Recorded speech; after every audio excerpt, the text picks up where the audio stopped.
ഈ പാലം ഉണ്ടാകും നമുക്ക് തൂക്കുപാലത്തിൽ നിന്നാൽ ഇതിന് യഥാർത്ഥ കുഴിയെല്ലാം കാണാൻ. പക്ഷെ പൊളിഞ്ഞു പോകാൻ കാരണം 2018 പ്രളയത്തിൽ കക്ക അണക്കെട്ട് തുറന്നു വിട്ടു, കാട്ടിലെ വെള്ളം കൂടി പാലം മൂടി എന്ന് പറഞ്ഞാൽ 3 ദിവസം പിന്നെയാണ് കമ്പിവലിയിലിട്ട്. ഇന്ത്യയിലെ ടൂറിസ്റ്റ് പ്ലേസുകളിൽ ഒരു മനുഷ്യന്റെ മുഖച്ചാള പാറ, നെറ്റി, കണ്ണ്, മൂക്ക്, വായു, തടിച്ചെവി, ഈ തള്ളി നിൽക്കുന്ന പാറ മുമ്പിൽ കാണുന്നു.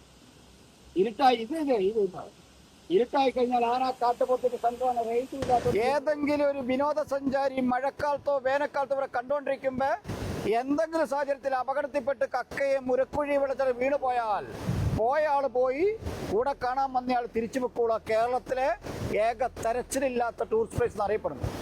ചില കാര്യങ്ങൾ കേട്ടുകേൾവി മാത്രമേ കേട്ടോ. ഈ വെള്ളച്ചാട്ടത്തിന്റെ പേരാണ് കക്കയെ മുരക്കുഴി വെള്ളച്ചാട്ടം. ഉരക്കുഴി എന്ന് പേര് വരാൻ കാരണം നൂറ്റാണ്ടുകൾക്ക് മുമ്പേ വെള്ളം വന്ന് ചാടി പാറയ്ക്കെല്ലാം താഴോട്ട് ഉരുള് പോലെ പൊത്ത ആൾക്കാരുണ്ടാക്കിയതല്ല. ഏകദേശം 600 അടി താഴ്ചയിലേക്ക് വെള്ളം പോന്നു. കോഴിക്കോട് ബീച്ചിൽ നിന്ന് 2500 അടി ഉയരത്തിൽ നമ്മൾ നിൽക്കുന്നു.